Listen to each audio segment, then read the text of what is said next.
What I make you? Good?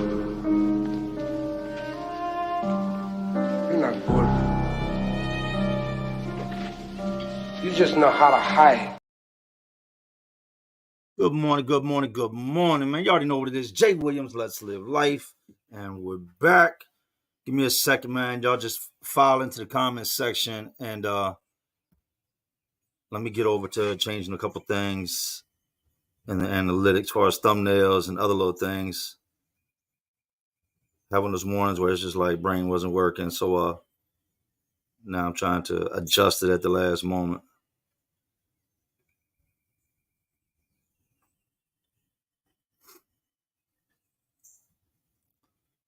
I'll read y'all's comments in a section in a second, man. Just give me a second. I gotta grab my coffee also.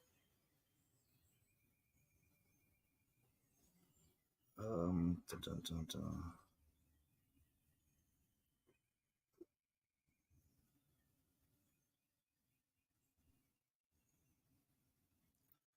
Maybe it's not gonna let me till afterwards. Who knows? Anyways, before we get into it, let me acknowledge some of the. Can y'all hear me?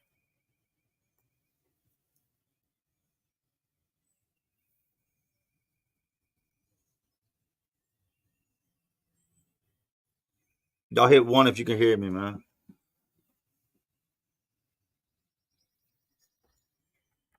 Okay, good deal. We get into the comments before we get into this beautiful mess. I don't know if you can call it that.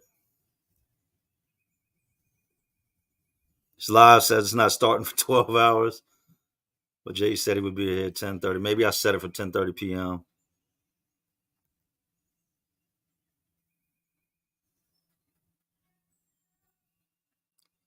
Jason Mortimer said, read books and do push-ups, brother. Don't give them a chance to check you. There will be some cats trying to get you to snap. There always is. But I've grown, man. I've learned how to suck a duck, man. I've gotten real good at sucker ducking. There's a lot of suckers out there, so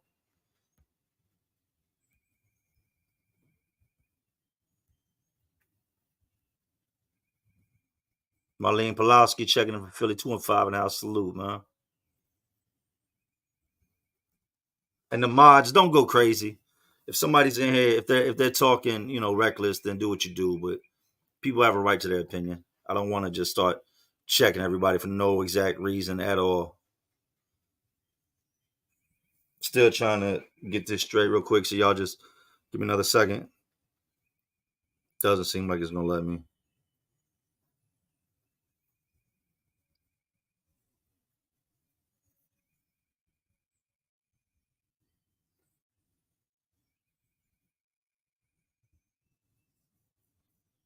Yeah, it ain't trying to let me. Even if I go to the other studio. Somebody said stock the content. I've been doing that. I've been vlogging, man. Is what I've been doing. I've been doing this stuff where it's kind of like, I don't know, it's different. Just going through how I feel each day. So, and I'm gonna set it to where those are dropped, you know, randomly on random dates at random times. All that's preset. And that's just more or less my thoughts, man. Like what I'm going through, what I'm dealing with, yada yada yada, all the etc.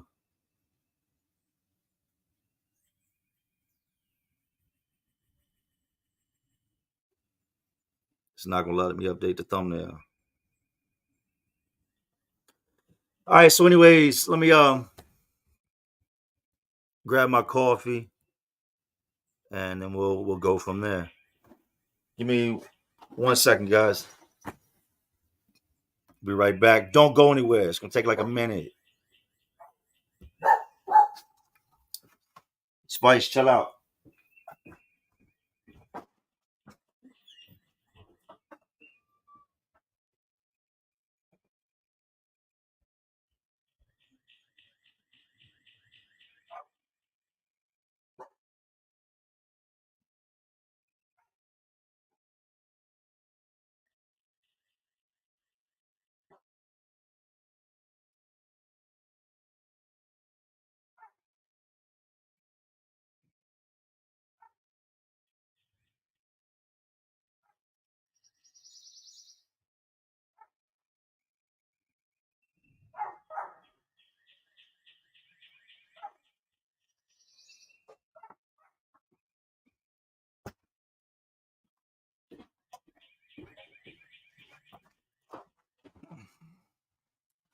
All right, let's get it jumping then.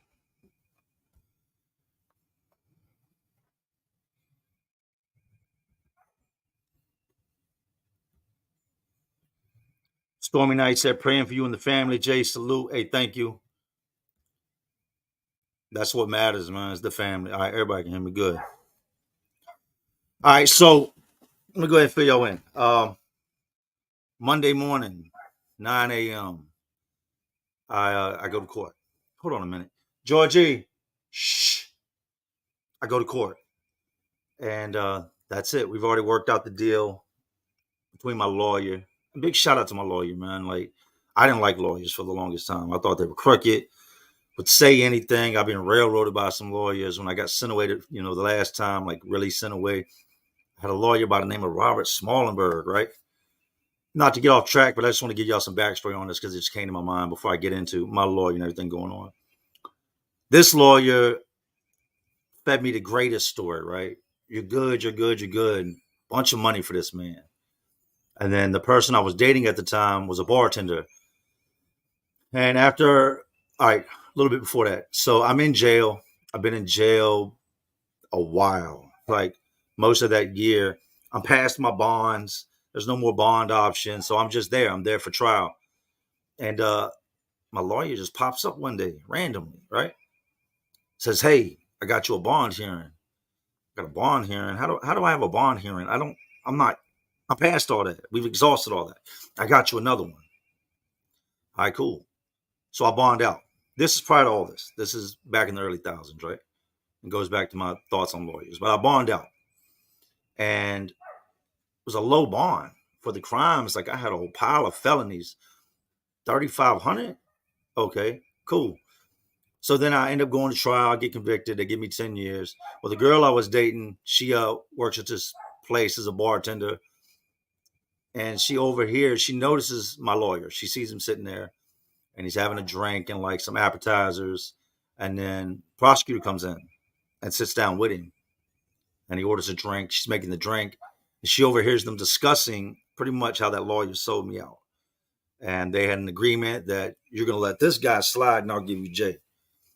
So my lawyer, first of all, he got me out on bond to help the prosecutor because I was about to beat the whole case on a speedy trial violation. If you don't know what that is, look it up after this. But they have a certain amount of time to get you tried. And they were coming up on that date. They weren't going to be able to make it happen. And I was going to end up beating it on a technicality. So my lawyer went and got the prosecutor, got me a bond, got me released. And then that reset the whole date on the speedy trial violation, right? So that left a sour taste in my mouth when it came to lawyers. Such a bad lawyer. With my new lawyer, the guy I use now, Craig Cooley, he is definitely the best in Virginia. If not, and this isn't my words, these are words I've been told by other lawyers and people. If he's not the best in VA, he might even be the best on the East Coast. Craig Cooley is he's a phenomenal man, very humble, been doing this since the 70s. He's had a lot of high profile cases. Good man. So from day one, he wouldn't tell me, like, he wouldn't just say anything. The man's like, I'm not going to tell you something that I don't know to be true or make promises. I'm only going to say what I know to be factual. I don't want to mislead you. A lot of lawyers will tell you, pay me this amount of money, I have you home in 2 years. He's not one of those guys. So from the beginning, he was like, I would like to try to do work release and or house arrest. Let's get these behind you. Let's get the bullshit, bogus charges gone. And then deal with the stuff that we know, is yours, that's you. I said, all right. So we do all that and we get to this point and I'm waiting on a plea arrangement. I said, man, I'm not trying to fight this. I'm not denying it. Like it is what it is. And he says, all right, let me see what I can do. Well, months start to go by. And I'm hitting him up. I'm like, hey man, what's up with this plea? Like trial's approaching. No, we're going to kill it before trial. We'll kill it before trial. We'll get everything worked out. Well, then I get to where they're supposed to set the date for my bench trial. And he calls me a couple days before and he's like, look, we don't even have to go to that court date. Our next date's going to be trial, bench trial. And I'm like, trial? I'm not taking this to trial. Like with my points, my history, I'm not going to rumble this. I'm not trying to fight this. I'm in no position to be trying to fight this. No, it's not. You're not going to fight it. It's just when we finalize everything. I said, all right. So he came to me a few weeks back and he hit me up. And I gave you all the rundown on this in my last video, right? They gave me a year, which is way below what I should have gotten. My mandatory sentencing calls for 3 years, 8 months. Mandatory. Um, unless they agree on something different. That was the low end. Then it came in at like 5 and then like 7. These are years we're talking about for a chase. So he, with the help of some character witnesses and people that truly know me, man, the people that have been around me for many years that know who I am outside of YouTube, outside of it all, like who I am as a person, as a man, spoke on my behalf. They went to the prosecutor and talked, and that's when he was willing to drop it. He said, I'm not drop it, but drop it down. I'm gonna take it to a year. 65% nonviolent. I'll be home in 7 months. So when people get the year and 7 months confused, it's a year, but I'm doing 65% of that. There's no parole out here, none of that. So 65% nonviolent, 85% violent. So it puts me at a little over 7 months with the time I had done right at 7 months. So still, I'm waiting. There's a couple other things I had in the mix that I wanted to try to do. Y'all have to understand that going to prison previously, I didn't leave a whole lot behind. I didn't have a lot going on. I didn't have a lot to offer the world. Like, it's not like I had a lot of people depending on me. This go around, I have people that need me, people that I need. My wife, I love my wife. I need my wife. She needs me. My kids, Noah, Bella, Isaiah, you know, they need me. I need them. Um, the life we live, the bills, just all that stuff. I'm needed. Just locking me up, yeah, it's gonna hurt me, but it's gonna hurt them way worse. You know what I mean? Like, we're okay financially, but it's for that amount of time. You have to think about how much money's going out and what's coming in. You know, it's a long time to be paying the bills and not be there, especially with our bills. If I sat down and broke down the amount of bills we have in a month, anyways, neither here nor there. So he hits me up the other day. I'd emailed him and sent him a couple of messages. I know he just had a big trial. I believe it was a capital murder trial he just had. So I hit him up, and he hit me back the other day, and he said, "Well, I've got good news." And I said, "I get it to me." He said, "You were approved for work release." I can't even, for y'all that don't know what work release means, that means you go to jail, you're in jail, but each morning you're released to go to work. And you have to return by a certain time of in the evening, night from work. Hearing that was just, it was like a breath of fresh air. So I was approved for work release. So 6 days out of 7, I'll leave out 7 a.m. in the morning, return at 7 p.m. in the evening, allowing me to, for the first time ever in my entire life, actually leave the jail and go to work. Back into flipping houses. they just won't let me go, man. They just keep pulling me back in. So that's one thing, is that I got the work release. So I mean, my lawyer signed it. He gave it to the prosecutor. He signed it. So they're going to submit it to the judge when we go Monday morning. And the way that works is I'll be taken in. I'll be booked, mugshotted, changed out, all that, and I'll go into what we call like a quarantine pod or a transition pod. Pretty much all jails have these. They test you for TB, boom, give you a TB shot, and they do all these different things to make sure like you're not a risk health wise or mental health wise, and to also classify you based on your crimes to where you need to be in the jail. So I'll go through that whole process. I'll be in that pod. No telling how I'll be in there, maybe a week, maybe less. And then from there, I'll go to my permanent housing unit. And then from there, the work release is court ordered. So from there, I'll be moved from there to a work release pod, which I've talked to one of my homeboys that did quite a bit of time in this jail. And he's like, there's 2-3 dudes in there at max that get work release. He's like, it's just, with the criminals, the criminal world, a lot of people ain't working or weren't reliable prior to work. So after maybe a week or two, I'll start to leave the jail each morning at 7 a.m. And I'll have to, like I said, come back at night. But y'all don't know what that means, man. Like, the scariest part for me of incarceration is those walls. It's not the men. People, y'all hear the stories, y'all hear this and y'all hear that. But what's hard to explain is how it feels to be incarcerated, to completely lose control of your life and all options. That them four walls just, they start to get at you. Everything is wait, wait, wait, wait, wait. Like, you wait to do everything. Your life is out of your control. So I'll be going back into flipping houses. So that money, on top of the videos we'll be making, will go to my family, and they'll be okay. And that was my biggest stress going in.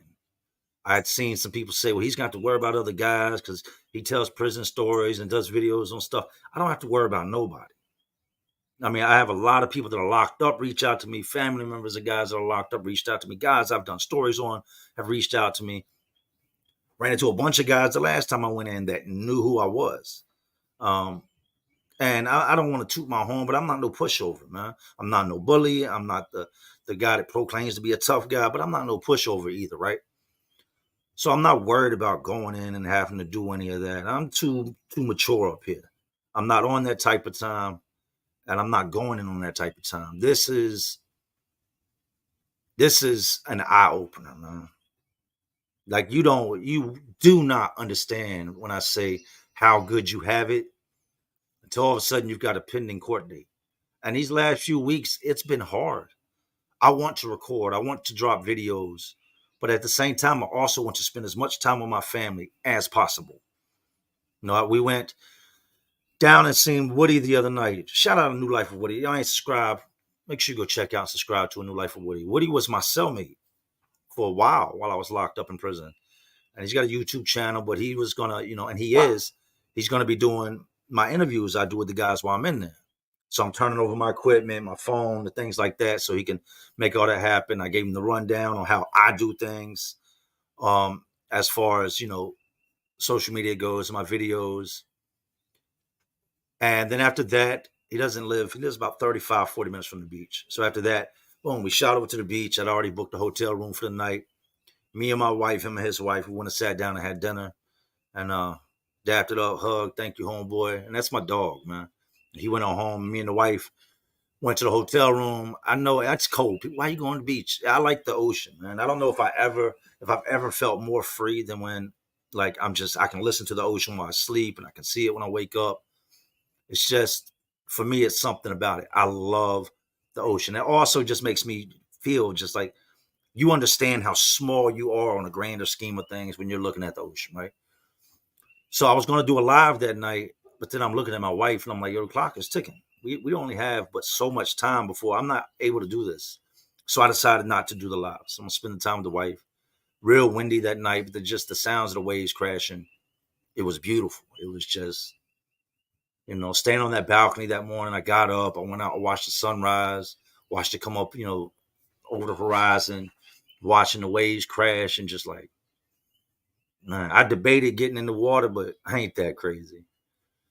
So then we came on back home, back to the last few weeks. My son, man, as well as my wife, she comprehends. She's an adult. She gets it. I mean, she's not happy about the situation by no means, and nor should she be. This is all supposed to be, I'm not supposed to be doing this again, man. I did all that time, been out 10 years, and here I am, like, stupid. But my little boy, he gets it, but he's a child. He's a child. And every single day he asks me, Dad, how many more days until you got to go? And I'll tell him, and instantly he'll tear up. And I'm not one of those guys that tells your kid not to cry. I was raised like that. Don't cry. You ain't supposed to cry. And I'll let him know it's all right to cry, man. Like, it's all right to cry. But I need you to be strong. I need you to be strong. All right, Dad. So I need you to hold things down. So I've given him a little task of things to do while I'm gone to try to take his mind off of it. Got him 2 bearded dragons. He loves those things, plays with them. Take care of the dogs, do this, do that. Just, that's hard. And if you're going to say, well, man, you crying like a little girl. I've seen that comment too. You crying like a little girl. It's 7 months. If 7 months is not a big deal to you and you have kids, then let me tell you this. You and your kids do not have the same bond that me and mine do. You and your wife does not have the same bond that me and mine do. When it comes to my children, we have a bond that is like nothing I've ever known in this world. I hang the sun for that little boy. So 7 days is a long time. 7 hours is a long time. But 7 months of him having to wake up without me, go to sleep without me, not be tucked in by me, not have me reading bedtime stories to him and little Bella. It's a long time. And you can't tell me no different. It's 200 some days away from a little guy that we ain't never really been apart like that. So it's definitely a lot to adapt to. I've been working on the pool. We have the in-ground pool. So I've been cleaning the pool. I want to get the pool right for them so they can enjoy that this summer. I've also been like knocking down anything on my list of things to do around here. So it's nothing to burden them with. He'll come out when I pick him up in the evenings, and I'll show him little things about the pool and how to vacuum it and backwash, different things to come in, play with the pool. Had street just there's a lot of different things that I'm responsible for when it comes to my life. Like it's this whole situation. I'm a humble man, regardless of what people may say. I'm humble. I pray 7 days a week. I thank God 7 days a week. I pray with my son every single morning on the way to school. I pray with him at nights. Like I'm a humble person. I know what it is to have nothing. I came from nothing, and I worked damn hard to get where I'm at. So I don't want to say, no, I can say the situation is I don't care how humble you are. Something like jail will definitely like humble you to the next level, right? But it really opened my eyes up to what matters the most. And it's what should matter most to everybody, and that's your family. Because when it's all said and done, they're there. They're not going nowhere. That is your family. That is your tribe. That is the group of people that God gave you to surround yourself with in your good times, your bad times. And this really, like, it did a number on me, man. It really opened my eyes up. Friends, they come and go. Acquaintances, they come and go. That's just how life is. But your family are the ones that are going to be there no matter what. And I've got friends that are family. But I'm ready to get it behind me uh, and just do what's right. I think that if you don't learn from these type of things, then that's the fail. That's where you fail. And I learned my lesson a long time ago, but I think I became complacent and I started to feel like the same rules didn't apply to me when they apply to everybody. Like you're bigger than the program or bigger than life, and I just got comfortable. You know, money can't buy everything. Money can't buy happiness. Money can't buy love. Money can't buy the court systems. It just can't. So I'm blessed, man. Let me get into some of y'all's comments and then we'll carry on. I don't want to just keep going, man, because I've got more to talk about.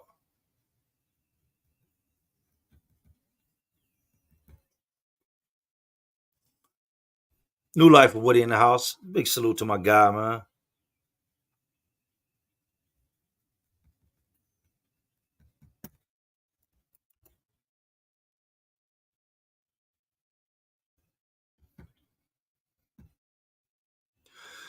Andrew Critchley, man. Big salute. Stormy Night, thank you. Big salute. Patty P. Shout out from Hopewell. Stay good, man. God is good. God is good all the time, whether you realize it or not. Salute, Patty P. Connie Brighton said, "Let's all hit that like button. Many prayers for you and your family. Y'all run the likes up. I'm not on here asking y'all for anything. You can hit the like button, man. Much appreciated." Andrew Critchley, salute. Warren Worthington, salute. Good luck, Jay. Hope it all goes smooth. New life with Woody, man. My guy. Salute. That's a good human being right there. For y'all that don't know about Woody, you need to go check him out. Woody he's a stand-up individual, man. He's an all-around he's a good person. And I'm glad to have him as a friend. I've had him in my corner since the day we met, and I'm blessed for that. Chase Jackson said, so he's got a court date. I go to court Monday. All my dates are behind me. I've got this last court date I go to, and it's over with, man. We get it behind us.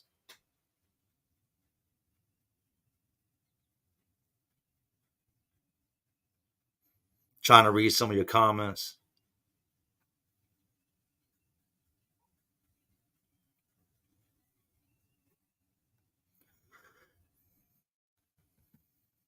Paul Farrell said, "Get it over with." Absolutely, absolutely. And I can't sit here and act like my mind didn't immediately go to some, you know what I mean? Like, nah, hell no.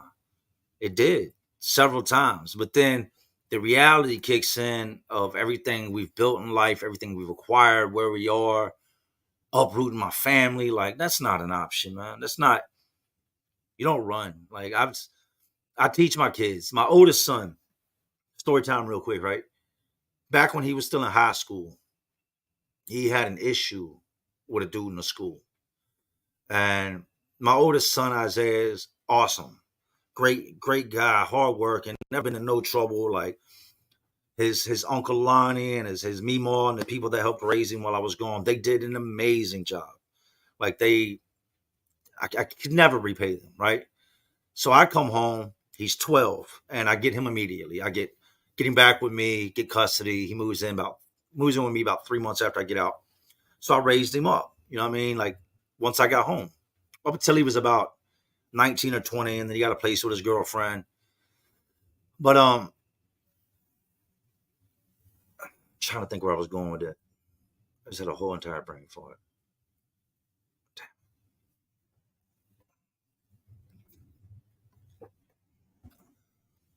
I just completely lost where I was going with it. It's early.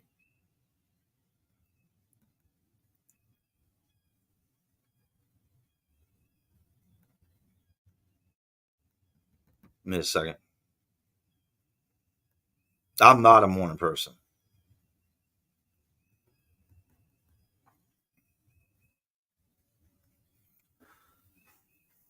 Oh, but my oldest son, right? So I always taught him. I'm like, you don't go throughout life putting your hands on people. You just don't. There'll come a time and a place, and you'll know when that time arrives. He's like, how will I know? I said, you'll know. You know, it's in you. You'll know when it's time to walk away, and you'll know when walking away is not an option. I said, but we don't run away. We don't run away, but at the same time, we're not bullies. So he gets in a situation with this kid in the school, right? And this is a kid that's bigger than him. That's always just, he goes around randomly picking on other kids. And my son at this time is like 17, right? And he ain't the biggest dude in the world, but he's cut up, he's got the abs and but he's not a violent person. And he's done like the backyard stuff with his homeboys, playing around, fighting and stuff. But as far as like just being violent, he's a good dude. He's not a violent man. So he comes home one day and he's real upset. And I said, "Oh, what's up?" And he's like, "Dad, I don't want to go to that school no more." I'm like, "Whoa, whoa, whoa, back up. Now, what's going on?" He's like, "I got problems with a kid in school." So I said, "All right, sit down. Let me talk to you." Actually, he was 16. So let me talk to you. What's going on? So he tells me this kid is bullying me. And his answer for it at the time was, "I just want to switch schools. Switch me to another school." And I said, "Man, sit down. We need to talk." And he sits there, and I can tell he's like nervous. He's scared. He's got a lot going on. He's being bullied. And it's not about a bunch of kids. It's just one kid, right? And I said, "As your dad, I can't sit here and condone you running, man. And I know you're scared." I said, "But you're going to come across so much in life that frightens you that you're going to have to face.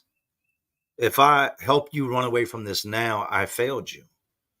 Because the rest of your life, anytime you get faced with something, you're going to remember back to this and think the option is just to run." I said, "Remember how we talked when you were smaller about if, and when the time came, you would know." I said, "This sounds like that time." He's like, "But I don't want to fight." I said, "I'm not telling you to fight. I'm telling you to stand your ground." I said, "Bullies, they have power until the moment that they realize that they can't do what you're allowing them to do." I said, "The next time this dude messes with you, does any of that, and he knows how to fight. He just doesn't want to." I said, "Next time he does any of that, I don't care where you are. As far as teachers go and as principal, I got you back. Don't worry about them calling me because I'm telling you what to do." I said, but the next time this kid bullies you, puts his hands on you, any of that, you just drop your stuff. Drop it, step to the side, square, put him in, ask him, what do you want to do? And if he proceeds, then just light into him. He's like, I don't want to get in trouble, Dad. I said, I don't want you to get in trouble, but I don't want you to get hurt. So that was the weekend. That Monday, he comes home and he's got a different demeanor about him. I said, how was school? Immediately I asked him, how was school? He's like, it was good. I said, what's up with old boy? He said, we got into it today. I said, y'all, you got into it. He was like, nah, he tried what he had going on, what he'd been doing in the past, and I just dropped my bag. And he walked up towards me, and I just pushed him. Boom. He said, I asked him, like, what are you trying to do then? He said, and instantly his eyes got this big. He said, and he backed up. Like, so that was my story on trying to teach my kids that you face the things that come your way. There's a time, and you have to know when to stand your ground and when to, walk away. It wasn't a situation. He had been walking away. He had been walking away, and it continued to follow him until he faced it, and then it went away. I go to court Monday. I'll face it, and upon being released, I'm on probation. I do all that, and I'm okay with that. These are the consequences for my actions, man. I'm okay with that. I just want to get back home. Just want to get back home. I want to grow from this, man. I want others to grow from this. I'm not condoning nobody going out there and getting in no type of trouble, man. By no means. But we are human. We are human. Not saying that go to jail and that makes you human and that's what everybody does, because it's not. But I'm human. 1,000% I'm human, man. And I'm nothing more than a man that's can give the best advice in the world and at times will do the complete opposite. One of my biggest problems in life has been that it's almost like I can save so many. Somebody will ask me for advice and I'll give it to them, and it'll change their life. It'll save their life. But then on the backside of things, I need saving too, but there's no advice coming. I should take my own advice. My advice is great. I've listened to stuff I say, and I believe the things I say. I stand behind the things I say. But I'm human. Like sometimes I don't always do what I should do. I don't always practice what I preach, if you may. But that's me working on me, man. A little bit of comments, and then we'll get back into it. I got some more stuff to share. Ina said, we rocking with you, Jay. Last video I seen on your channel was the interview you did with Woody 6 months ago, which means I got some catching up to do. I don't know how this happen to you again, but we're here for you. I appreciate you, man. Thank you. Tim Silver, salute, Tim Silver. Brian McKinney said, you'll be home with the sun, bro. One love, man. Killian Titan said, what is a Sammy sausage head ass dude? I'm curious. I've heard you say that multiple times. Sounds funny. It said, Sammy sausage head? Like the Jolly Green giant ass dude? Like, Sammy sausage head is one of them dudes you can just direct to do anything. He's a crash test dummy. You know what I mean? He's somebody that don't know no better. He's a guy that you can get to eat a hot pepper, or, you know what I mean? Just somebody that everybody bags on or bids off of. I'm not Sammy sausage head. You can't pull the wool over my eyes, man.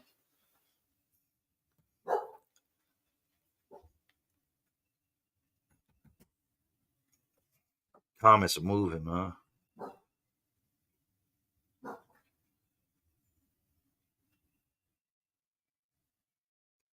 And he going and said, what happened? Why are you going back? High speed chase, eluding. And to anybody that's in here that I haven't seen that may rock with me, man, I know JD Delay texted me last night and we were going back and forth. The comments go fast, man. It's hard for me to catch them sometimes. Big shout out to JD Delay, New Age Plug, Ronnie Blue Eyes, AZ Ruction, the whole squad, man. Breadwinner Ruger, Tommy Thunder, Krupp, all these guys, man. Joshua Drew says, stay strong, Jay. You deserve this. Hey, salute, man. Matthew Wallace, see you soon, bro. Salute. Heather Barnes, my birthday. And learning you got work release.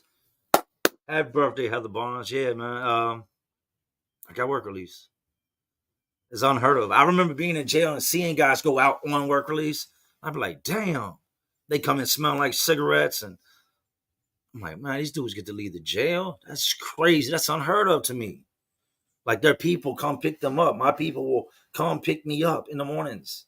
And I will be able to go work all day and do this and work with my hands and continue to make a living. Like, so on another note, let me catch up with this before I forget. J Rock 828, a salute and thanks, man.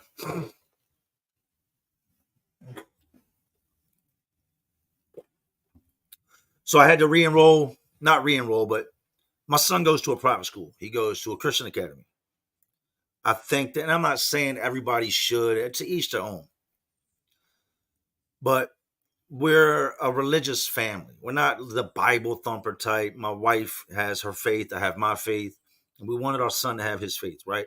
And I don't care what you believe in. If you don't, if you do, it's cool. I don't care. I don't knock nobody, right? But my son goes to a Christian academy.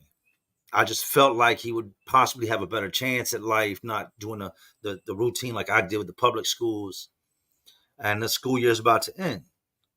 Well, little Bella, the little girl that we have custody of, it's her first year. Kindergarten's coming up. So I had to go pay his tuition. And then you have to re-enroll and you have to pay. There's a fee for that. And then you pay every month. Like private school is very expensive. There's no way around that. Very expensive. So with me going away, it was a stressor because now Bella's going. I'm not going to send her to one school, my son to another school. Even though she's not my child, I love her the same. Like she gets treated the same as my son.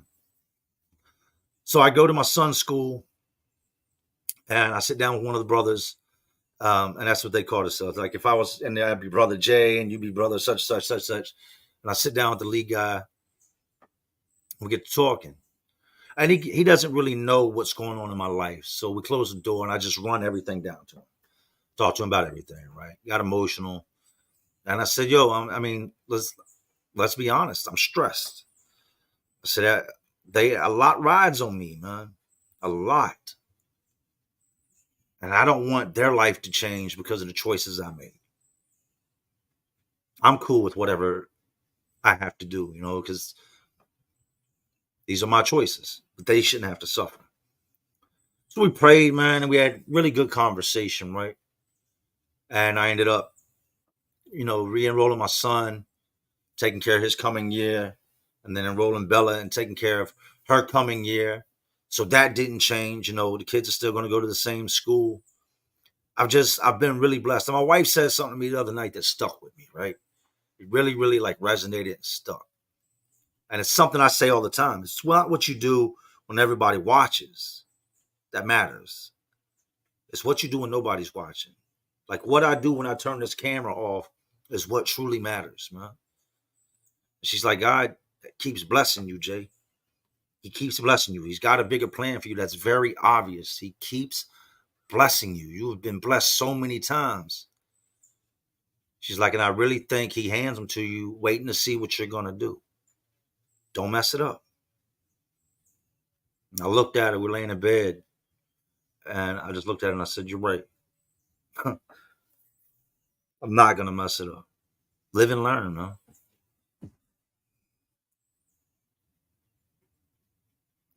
Stan said, I hear you, but there's still some decent public schools in good upper class suburbs, but the inner city, forget about it. That's, agreed, 100%. And there are some great schools, even in bad areas. But our thing is they took God completely out of school. Some schools don't even do the Pledge of Allegiance no more. Like they took God, like I guess because of all the just different conflicts, different religions, God is no longer allowed in public schools. And I wanted, learning about religion and God and all that to be a part of his life, not just in what we do, but in school.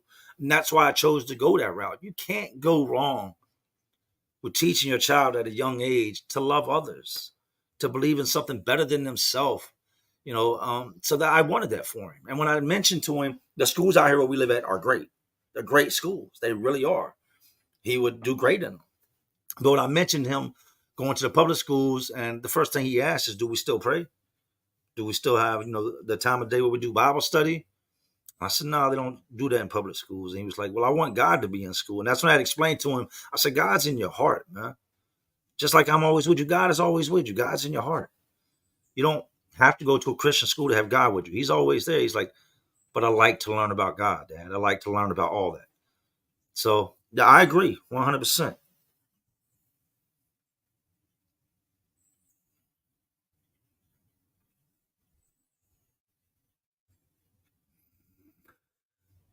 PSY Delect said, how much time you got to serve? A little over 7 months. Hoping to be home before Thanksgiving. I'd have messed around trying to upload the thumbnail for this and change the thumbnail on the last live to the thumbnail for this. Like, I'll be going, and people keep asking for the address. The way you can get in touch with me while I'm gone, if you want to, is, let me see.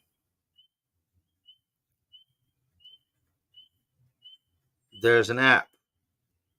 It's called, all right, why is this updating? It's called GTL Getting Out. GTL Getting Out. It's an app. You log in, make an account or whatever, and then from there you type in my name, Jim Williams, um, in Virginia, and it's going to pop up. I believe I'm going to be at Pamunkey Regional Jail. I'm pretty sure it's going to be at PAMUNKEY Regional Jail, and you just type my name in, and what that does is it allows you to message with me. It's almost like an email, but because we have those tablets now they do in the jail, but I get it instantly. Just don't come at me sideways. Don't come at me with no crazy shit, dumb shit. I love you guys. You guys have been just completely awesome throughout it all. And the situation has also opened my eyes up to a lot more when it comes to people and what's not awesome. But that's where I'll be at. And that's how you reach me. I'm not asking anybody to do anything, man. I'm out here. This isn't like when everything took place, I didn't have time to prep for nothing. It was boom, locked up, and I'm done. This time around, I've had time to prep, to put myself in the right position to, my wife's got control of all my bank accounts. She's got control of everything she needs to be able to do what she's got to do. So there we go. Monday morning, 9 a.m. I step in, and hopefully within a few weeks, they can get the work release figured out and I can come out. But then once again, remember, nothing in life is promised, man. Nothing's promised. I could go in there for some reason. The sheriff could not be feeling it. The jail not be feeling it. I'm like, no, we ain't doing that. And then I could be, stuck. But I don't foresee that. Russ Fargu said, am I going to pay for protection in jail? No, definitely not. But I'm not looking down on anybody that's had to. I'm not the pay for protection type, man. I'm a little too stubborn for that. Tony Stretch said, keep your heart soft for your family, Jay. Moving so fast. It'll be over soon. Stay strong. Absolutely. And jail does harden you. Prison does harden you. Prior to going to prison, I was a street dude. That is what it is. But I had a romantic side. You know what I mean? A lot of love in me. And then I came out of prison, and a lot of that was gone. I'd spent so much time by myself that I had to really learn how to really love again and how to open up again, because I was so used to being withdrawn, just being mean all day and just one way. But it's different. It's different, man. When I talked to the people at my son's school the other day, I was telling the man, right? I said, when they gave me that 10, and this is no lie. So when they gave me that 10, I didn't shed a tear. I didn't care. As dumb as that sounds, I didn't care because I didn't have a lot to lose. I said, and finding out this time they're giving me a year, I said, man, I was upset for days. Days. Every time I close my eyes, I just see my family. And I see them crying. Anything that hurts them immediately hurts me.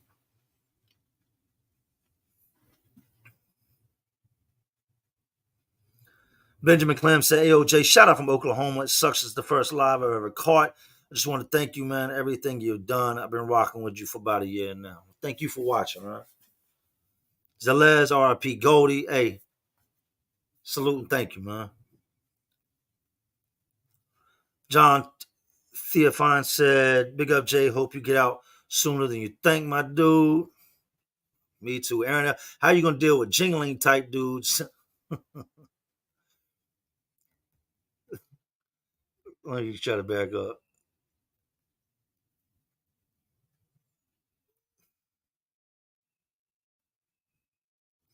How you going to deal with jingling type dudes and general conflict?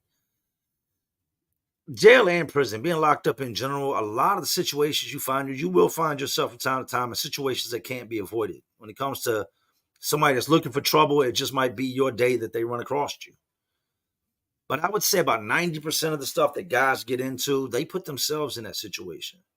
If you run around with a bunch of loudmouths, very good chance you're going to get into some type of situation. You run around borrowing, lending, gambling, doing this and that, talking behind people's back, being the loudest guy in the room. You're going to find yourself in situations, man. I'm able to be myself. You know what I mean? I don't have to go in there and act like somebody I'm not or act a certain way. I can be myself. I don't put off victim vibes. I don't put off, like, when you look around the room and you got dudes like Jingling who prey on other men. When you scan the room, you don't look over at me and go, oh yeah, he's the one I should try. No, those guys go after prey. They go after people they can easily get at like that. I'm not the one. I'm not. And I'm not in no means, by no way, trying to get in no type of trouble. But mission number one in life in jail should always be protect the cheeks. Keep the cheeks safe at all costs.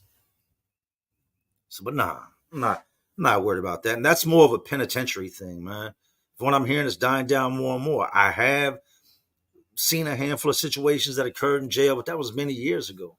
Guys in jail ain't go, man. You got with the how do I say this without making somebody mad? The internet's so sensitive.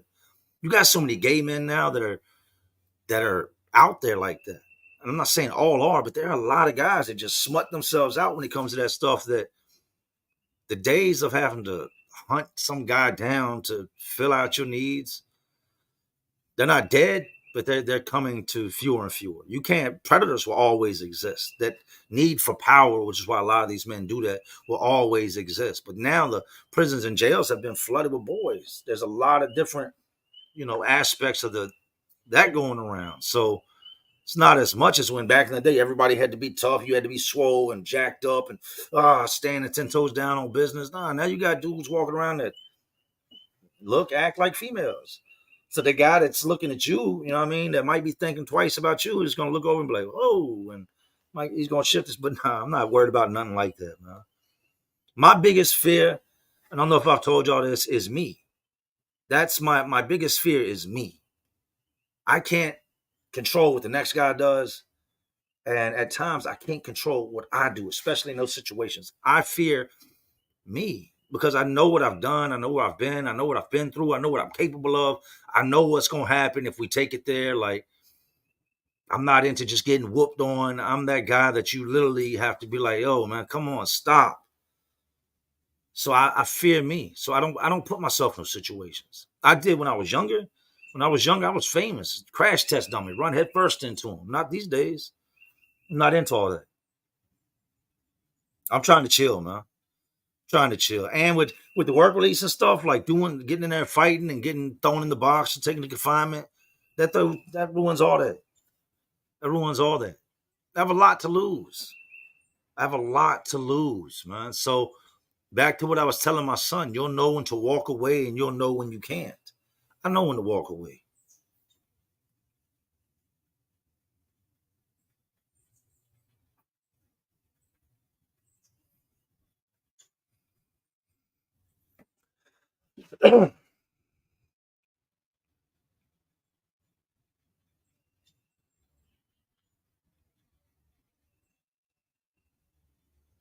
Giandra the Ghost said we all up. This time is different. Absolutely.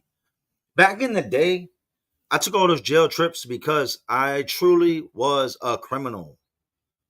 To be a criminal, like, you live a certain type of life. I'm not a criminal. I broke the law. Yes, I broke the law. Yes, but I'm not a criminal. I don't move like a criminal. I don't act like a criminal. I don't think like a criminal. I go from point A to point B.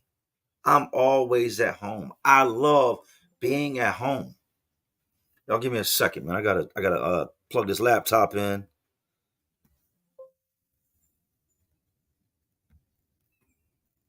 Oh, we're gonna go dark mode real quick.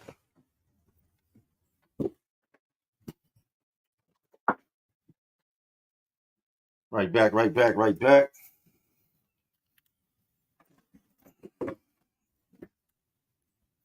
Hey, that did not appear to charge up the laptop. You just gotta give me a second. Get back in the groove of things. Not been doing these lives like that. Okay. 1 minute, y'all. Let me run a call. For some reason, this is not kicking the power.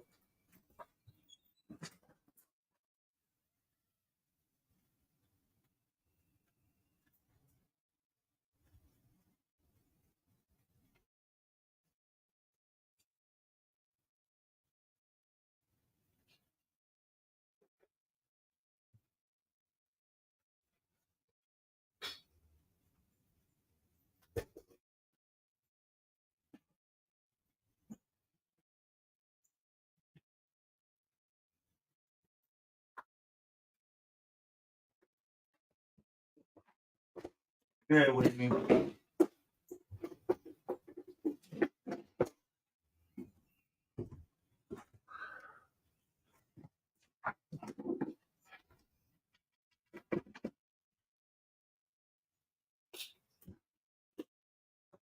Should have done it. And still did not.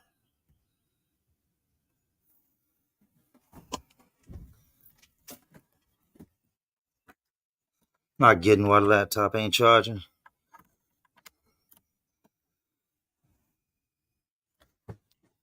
One more thing to try.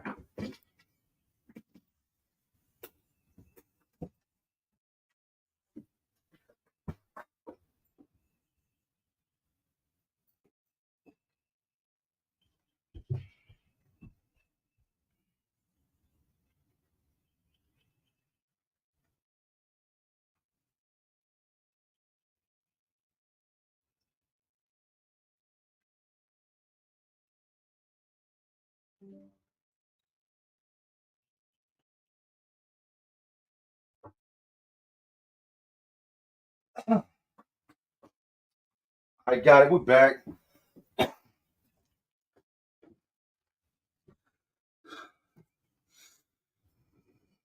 Lucas Ray said, sorry I'm late. What's he going back and forth? Eluding. Stupidity.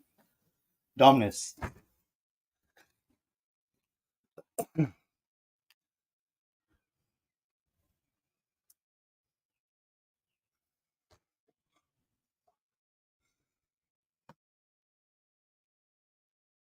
My guy Zebby in the house, man. Yeah, and y'all can reach out. For any of y'all want to know how to get in touch with me, I'll put a link in the description. But if not, all these other dudes, man, these guys are guys I've come to know really well. They'll all tell you how to find me. From Zebby and New Age Plug and just, New Life of Woody, all these guys in general will direct you how to find me. Just had to run up some shit upstairs. Enid said, what about your YouTube? Will you still post? Yes. Yeah, I'll be doing these in-house interviews where I'm actually sitting with guys I'm locked up with, and I get to sit down with them. The way this is going to work, my people, Woody can hit me up directly on the tablet. There's a way he can call the tablet, and it'll let me know I got an incoming video. So I go sit down. What's good? What's good? Hey, look, let me do this interview. So then I bring the guy over. We sit next to each other, and we talk. And he's going to hit screen record to screen record the whole interaction. So then I've shown him how to do my intros, my outros, my editing, my thumbnails, all that. We did a whole crash course. I drew up a whole PDF for him, just ran him through everything. So then he'll be posting those videos straight to my channel. Of the interviews I do with the guys that I'm locked up with. You got a lot of guys that are locked up that want to share their story, that want to in that time taken, try to use that bad time, that bad moment to help the next person or just shed light on what they're going through. Got a lot of guys that claim they didn't do it. A lot of times the courts don't always get it right. So it also gives guys a chance to tell their side of the story. Who knows, maybe meet somebody in life, whatever. A lot of these guys have a lot of time, man. I felt crazy about a month ago when a situation took place. I was talking to my homeboy in jail, and he puts this dude on. He's like, "Oh, homeboy, I want to talk to you." He said, "You the guy from YouTube?" I'm like, "Yeah, that's me, man. Let me talk to him." So he puts him on, and he introduces himself. And I said, "How much time you got?" And he was like, I thought he said 4. I said, "Man, you all right? I ain't nothing trip over. You be home in no time." And he like kind of looked at me crazy, like. So we went on talking and whatnot. And he gave a headphone back to my homeboy. Me and we're talking. I said, "Damn, homeboy, tripping over 4 years?" He said, "No, 43 years." Ah, young dude, 43 years, man. So I want to give y'all a chance to meet those type of people, talk to them, and see what it is firsthand without me breaking any jail protocols or not showing stuff I'm not supposed to show. But I want y'all to get to know more about the ins and outs of the guys that are in there, why they're in there, their lives. When people say the prison genre is dead, that's small-minded people. That's a very small mind and way of thinking. Like, there's 1,000 ways to do anything. It's not just one way to do something. Like I told you, I want to get into true crime, the stuff going on in the world. But I could legitimately just open up the door of letting other guys tell their stories. You never know who you're going to interview, who you're going to bring on, what their life might consist of, what they might have been through. And then I don't want to just do prison. I want to do crime survivors. You know what I mean? Like the actual victims in crimes. I would love to sit down with people that have been through different things, that have really survived things, and talk with them. I like to talk with even law enforcement. I like that if it's a cool cop and he's willing to open up about some of the bad things he's seen as far as being a cop, and then some of the bad things he's seen cops do. Oh yeah, I love to have a conversation. But there's dead, far from dead. Men lie, women lie, numbers don't lie. So when somebody says it's dead, it's dead, it's dead, the numbers don't lie, man.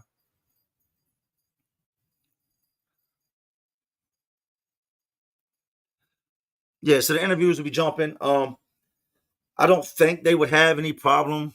I mean, I'm at work. I'm allowed to have my phone. I don't think they would have any problem with me dropping my YouTube content.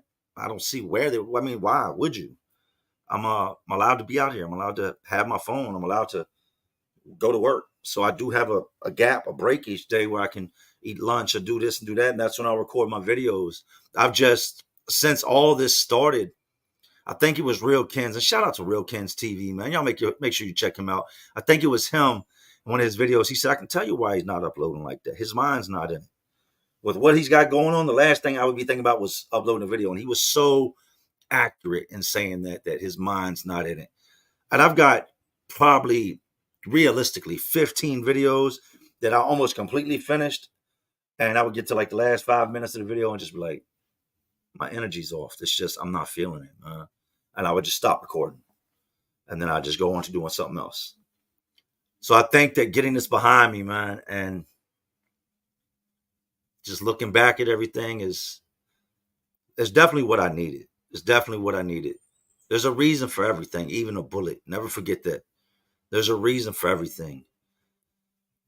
And I'll be glad when I find out what the reason for this is.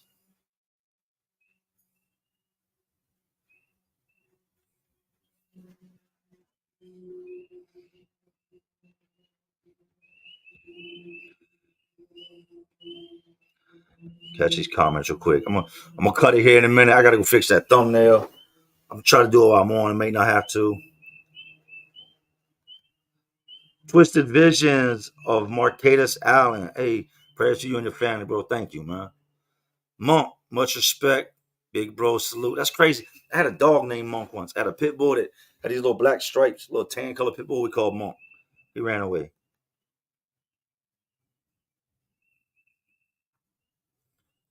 Zalav Rip Goldie, salute. Disco Fugly. That's a crazy name. Salute. J man, I love your videos. I was really hoping this wasn't true. I just joined the stream. How much time you looking at? Do you plan on making content inside if possible? And will you come back after? Salute. It's a year. Nonviolent. year means out here you do 65%, which is 7 months. So am I going anywhere? No, I'm not going nowhere. I love what we've created on here. I love the channel. I love the viewers. I love the people I've met along the way, the community, the lifers, everybody that's been rocking with me, the people I've helped, the people that have helped me. Like, I love y'all, man.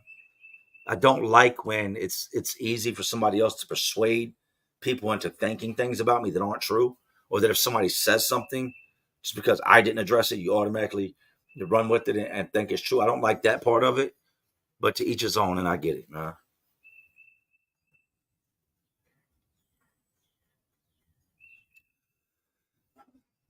Damon Julian said, Jay, it's going to be cats in there plotting on your downfall and trying to bait you. Don't let them jam you up. Your family needs you, and your YouTube fan will be waiting here. Salute from Columbus, Ohio. There's people out here in real life every day to try to bait you. Definitely more in there, but like I said, man, ain't nobody's fun dummy. L. Rhymes, stay strong for your family, for yourself, and for the God created you. Thank you for all you do. Thank you and salute. Saving House, is it true VA makes you pay $1 to be in jail? $3. Some jails it's $1. Most of the regional jails is $3 a day. So anybody that's been in there after a couple months, you see them not going to canteen. That's because if they owe the jail money and the jail ain't been paid, and somebody sends them money for canteen, the jail takes it, and you still might be in the negative. But I think it's $3 a day out here. And it said, "What about your YouTube? Will you still post?" Absolutely. Killian Titan said the funniest story I ever heard is when you said that one guy caught with a bullet on shakedown and the other guy with the broken cell phone. Idiots. And that bullet was going to be his get out of jail free card. They used to have this thing, right, way back in the day where guys were getting out for stuff like that. They would go to administration and tell them about something that could have possibly led to life's being lost or the prison being rioted and people being took hostage. And they would make up these scenarios to where like they were helping the prison out, and legitly the prison go to bat for him. Hey, without this information on this individual, guards could have died, and da da da da. And then they give this man some leniency. But yeah, dude getting caught that the broke cell phone was an idiot. If you're watching, hey, it is what it is. Man, I'd have thrown away a dozen broken cell phones. I have no need for it.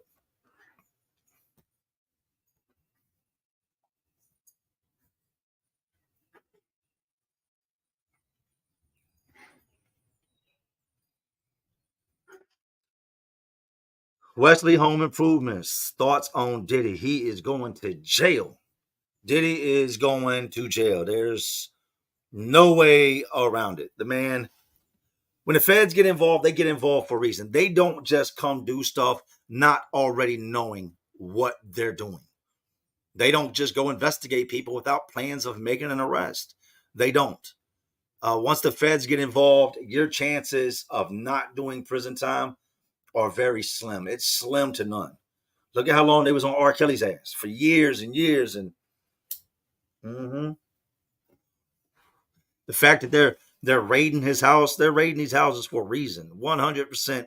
They know what they're looking for. They know what they need to get. They know there's evidence. Like Diddy's done. But Josh, I mean, I ain't got no ill will towards Diddy. If he did what they're saying he did, then he deserves everything he's got coming. But I think everybody always knew Diddy was a little fruity, man. Who has the guys that, his groups, man, when he had the locks in them, man, he had these dudes dancing in shiny ass suits. Super fruity, but I guess nobody's seen it. 50 caught it from back in the day. 50 Ben said Diddy was on some other type time, and Diddy's done for. But it's also one of those things that guys with money like that really got money like that, they do not end up doing the amount of time that the world thinks they should do or that you and I would do for a type of crime like that.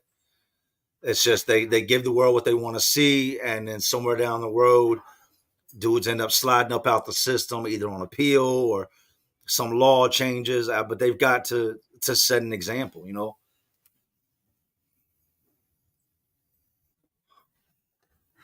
Somebody said Mace got out from the jump. Shit was so bad with Mace. Mace went to God. So you don't know what happened with Diddy and Mace, but after Mace split from Diddy, he went and became a whole entire priest. They said Jay-Z is next. Hey, I wouldn't doubt it, man, but I would hope that Jay-Z ain't done nothing like that, man. I started listening to Jay back in the 90s when The Streets Is Watching came out and all these mixtapes are going around. So before like dudes in my neighborhood even knew who Jay-Z was, I was bumping the music. And they're like, who's that? And at this time he was still somewhat, before The Streets Is Watching, he still had this kind of like little fast flow. But I would hope not, man. But it's crazy. People with money seem to think when you got crazy amounts of money that you can just, do what you want to do. You live behind a gate in a massive mansion with all these rooms and that. Nah, no. All it takes is one person to bring out the creep stuff you got going on, and then people are going to file in line. Do I believe that every single person that speaks out against guys like him are telling the truth? No. I believe a lot of guys are trying to cash in.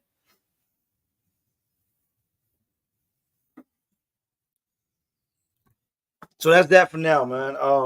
That's the updates. I go in Monday morning, bright and early. Woody's coming down. Shout out, much love to him. He's coming down in the morning. We're gonna go have breakfast. Me, him, and the fam, and then he's gonna go to court with me. He's gonna do some recording of like last moments, that day, leading up to it. I've been vlogging it the whole entire time.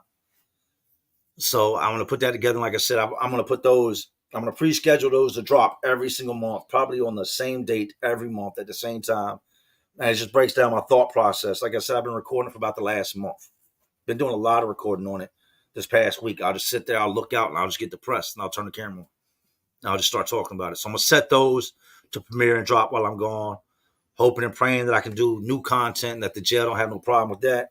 I'm not trying to mess up the work release. And if not, then I've still got the interviews I can do. So I've got a lot of different things in the way, man. I'm not the guy that just goes away and just says, well, I'll worry about that when I get home. No, I've got too many people that depend on me for me just to worry about it when I get home. I've got a plan A, B, C, D, and so on and so on.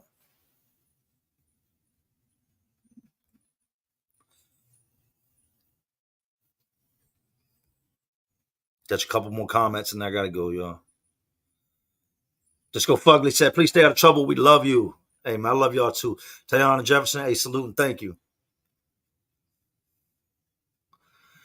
Dan Chambers, hey, bro, you're going to keep taking your Suboxone when you're in there? Did you quit? God bless you, bro, and we miss you. I'll get into that in a second. It's a good question. But no, I will not be taking no Suboxone, and I do not take Suboxone. John Knoxville, love your content, man. We're going to be here. Thank you, John. Tyrone Jefferson, do you have a cash app your supporters can send you money while you're away? There's a way you can do it. Like I said, if you'll get in touch with Woody, Zebby, New Age, any of these guys, they'll tell you if that's what you want to do. You can hit me on the tablet, and I'll tell you as well. But this just the prayers means more to me than anything. The prayers, the kind words, not attacking me, not kicking me while I'm down, not seeing a chink in my armor and deciding to attack. Because a lot of people did that. They see me hit a low spot, and I see a low spot like just not my usual, and they attacked. They attacked like sharks in the water. They smell blood, and they started coming out. And I appreciate all the ones that didn't, man. I heard somebody recently say, well, why didn't Jay tell me what was going on? Why didn't he open up and tell me this or this and that? Because I didn't trust you. You tell people that you trust the things that other people don't know. And if I came across you and there was something I kept from you or didn't tell you, I didn't trust you. And there was a reason I don't trust you. And I'm sure that I'm probably not alone in not trusting you. And that's not aimed at one person. That's aimed at a multitude. I mean, I'm not going to say a multitude, but several different people. Well, he didn't tell me, or he didn't. I didn't trust you. But there were other people that knew what I had going. As far as Suboxone goes, no, I'm not. I'm not taking no Suboxone. I'm not taking anything. I take the Tylenol arthritis, extra strength Tylenol, melatonin to help me sleep at night. Like no Zans, no nothing. When I was in the jail, they have the heart program out here, which is one of the biggest programs on the East Coast when it comes to that type of stuff. They were trying to pull me into the heart program, and they were going to put me on Suboxone. And the lady came over. They sent a nurse over.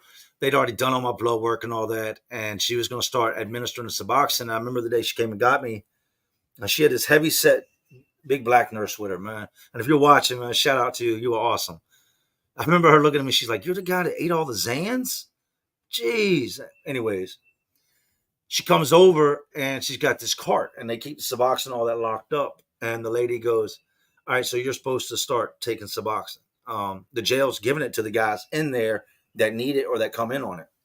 And I remember I told the lady, I said, I don't want it. And she just like looked at me and she was like, what? And I said, I don't want it. She's like, well, I'm scheduled to come over and do your assessment and have you started today. And then we'll see you these times of the day. And I said, I don't want it. I said, I don't want to come out of here on anything. If I do, I think I'm missing the whole reason for all this. I think the reason for all this was to get me back on track, to make me the best me possible. So no, I don't want it. And she walked off, and the heavyset woman was like, now that's what I'm talking about, baby. That's what I want to hear. Like, needs to be more people turning that down. You've been in here how much time now? Why would you be taking it? You're not on anything. You're not hooked on anything. You don't need it. So now I nipped that Suboxone stuff in the bud while I was in jail. I'm happy about that. I mean, that was a defining moment in life where I could have accepted what the nurse was trying to give me, and then it would have been, legit reason for me to have it. Because if the doctor gives it to you, or somebody prescribes it to you, then it's okay to have it, right? It's nah, I don't want it, and that's where I'm at with that.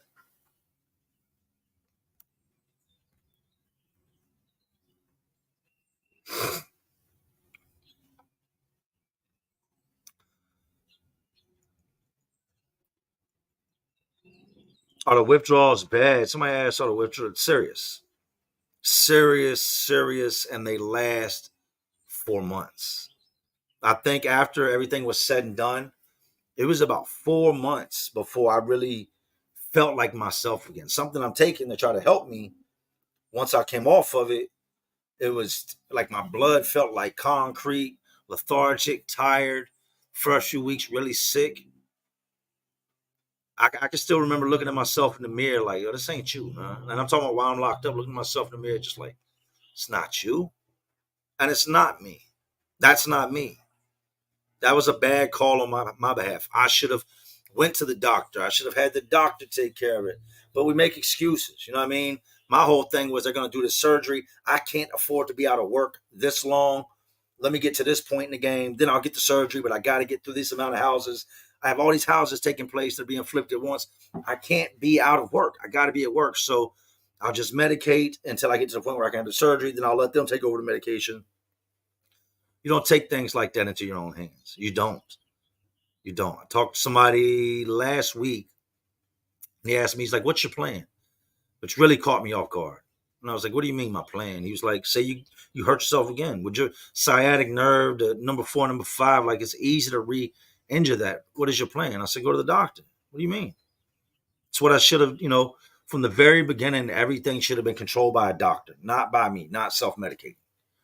So yeah, if anything happens, go to a doctor, man. I'll let them address it. If they got to do surgery, do surgery. But never will I. No, let me back up, stop, because I said never before, and I got crucified for it. I'm not looking to ever be in that situation again. I'm not. I'm looking to laugh more, love more, live more, learn more, and all together just be happy. It's so easy to get caught up on the things going around you and, oh, poor me, woe me, woe me. And, not see all your blessings, man. Throughout all this, I've thought about other guys and what they got going on, like King Shine. That man is facing a lot of time, and it's a Fed case. So for him to hear my situation and what he's looking at, I can see where it, be thankful, man. Be grateful for what you have. Don't worry about what the next man has, doesn't have. Be grateful for what you have. Because it could always be so much worse. I've met lifers that would wake up and be the most cheerful dudes, go through their day humming, and I remember looking at him like, how can this man be so happy? He's got a life sentence. How can he be so happy? And then you get to talking to him, they're like, well, there was one point I was on death row, and they spared my life, man. I get to wake up every day and breathe. I get to die of old age, man. I get to live my life, and it's goes back to what I just said, man. Be thankful for what you have and realize that, because even to that man that's got life, the man that's doing a life sentence, it's another man set to be executed. And to the man that's set to be executed, he's thankful because before him, there's already been somebody that's been executed. Be thankful, man. But I love all y'all. I'm going to jump out of here. I got to go. Well, Miss Bella's upstairs. We've been on a little over an hour, hour and a half. I appreciate y'all. You know, I'm not perfect. I'm an entertainer. I'm a YouTuber. I'm a husband, father, son, brother. Like, I'm a lot of things, but I'm not perfect, bro. I'm not. I'm praying for y'all. Y'all pray for me. Pray for the family. And I hope to see y'all one more time before we get this started. I think I want to do one more live. And as of Monday morning, I go to court. I'll disappear. And then I'll return. Yeah. And then I'll return. But anyways, these jails, these prisons, these streets, these stories, man, all this crazy world inside of all the crazy world we live in. And as always, y'all know what I'm doing. I'm just trying to keep y'all entertained. Oh, you're not entertained? Like always, this is Jay Williams. Let's live life. To all my real ones. And there are some real ones watching. Because y'all still watching me. Man, y'all know how we do. Salute.